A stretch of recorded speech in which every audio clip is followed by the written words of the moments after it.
as I was listening to Ian and then Anthony, came to my mind, and I think Kamran planned it that way, because we started with Ian and gave us a very profound understanding that how we can possibly pursue what we talk about if they're not really framed in the law. And then we had a very enchanting and rather inspiring view of what the future economy looked like. So let me be a little bit basic about some of these issues. What I'm going to present to you, in fact, is based on what conventional economics talks about.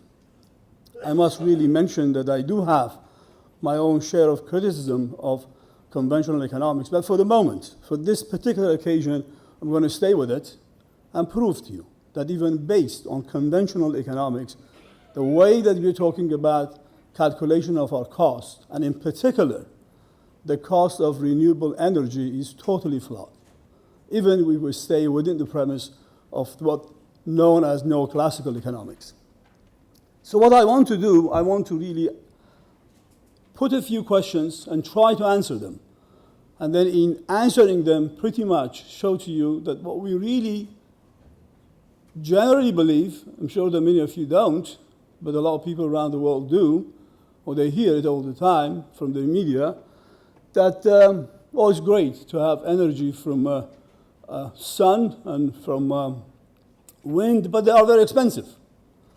And the cheapest form that we can really use would be fossil-based energy, gas, oil, and others.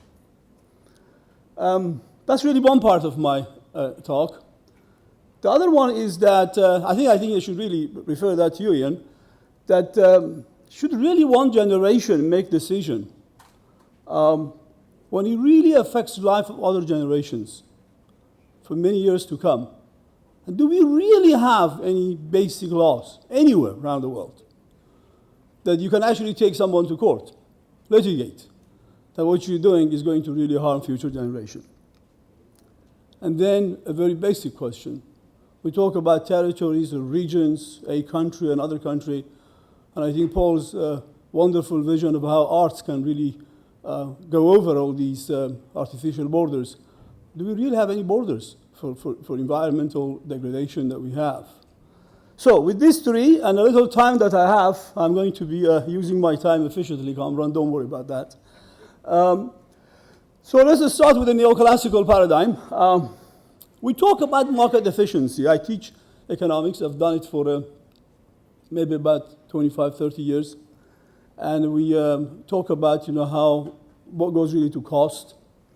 And invariably in all the classes, we kind of preach and teach that it has to be all-inclusive cost. Otherwise, you've got a lot of problems. You overproduce. The optimal allocation of resources would be really impaired and all of that.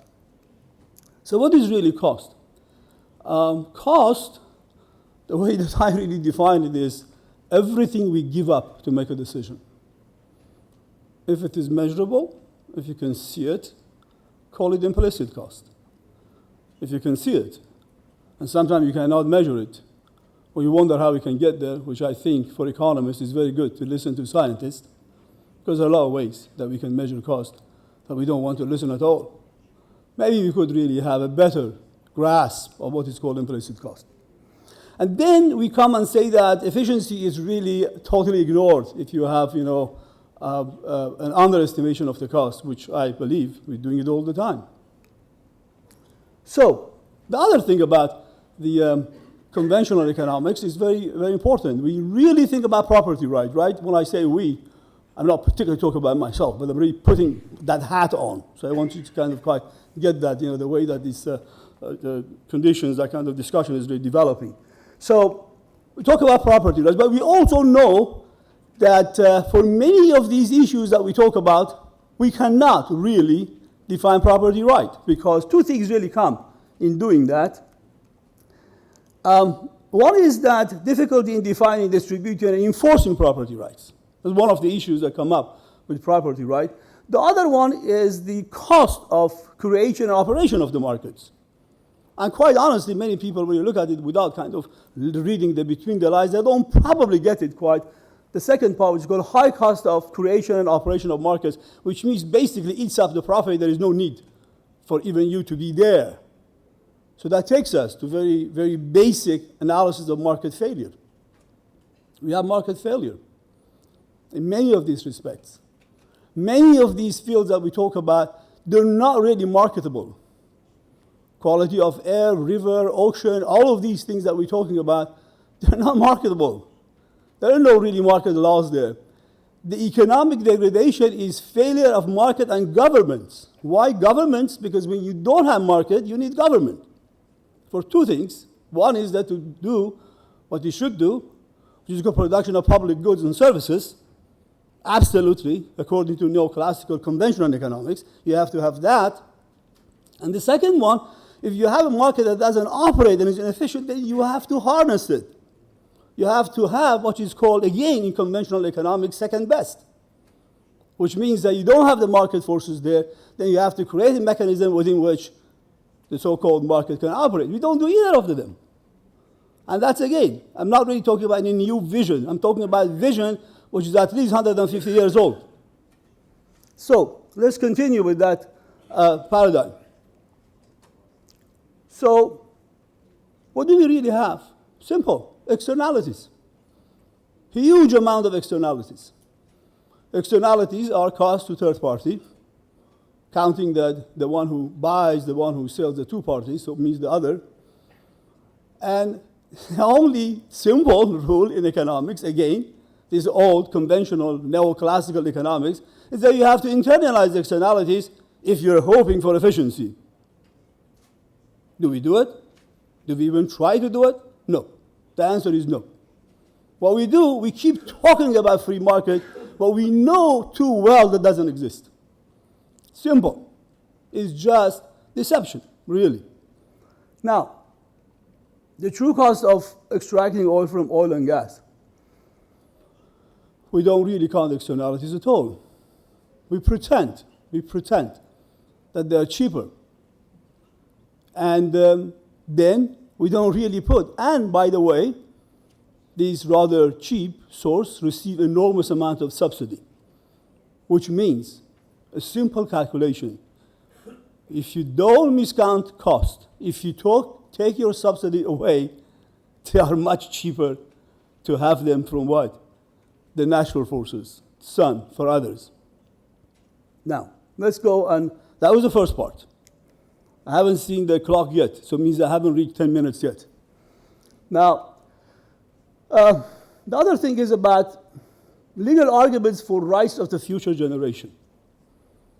Like many of you here, I kind of had my own journey, university, learning, teaching for many years, researching, studying, then coming to what is called more balanced. Okay, just think about things that I really feel, things that intuitively I know. We call here your human emotions. And when I think about future generation, I appeal to something very simple. Everybody here loves their children. Everybody here loves the children of their children. If they're fortunate enough to live longer, they definitely see the fourth generation or the third generation after them, they love it. What about after that? I bet the same love exists. Now, where we are, 10 minutes, I'll wrap it up in about 2-3 minutes. In the tradition of the Indian American, they had a very profound and rather practicality is important. The 7-generation rule. Okay, so I won't read it because you can see it in my PowerPoint and also in my paper. 7-generation rule without better than sustainability, what we're talking about. And what do we do about that in our societies, even doubtful if we think about our own generation? Now, the third question, the border issue. Is there really any border? There isn't. I remember that when tsunami happened in Japan, and there was some possibility of exposure to radiation, you couldn't find some of those tablets that apparently protect the young ones and the old ones against the possible radiation, because they knew that part of that would be felt in the shore of California, Japan and shore of California. So there is no border. Any of these issues. What we talk about, the problem of environment is global, period. It's global. It's everywhere.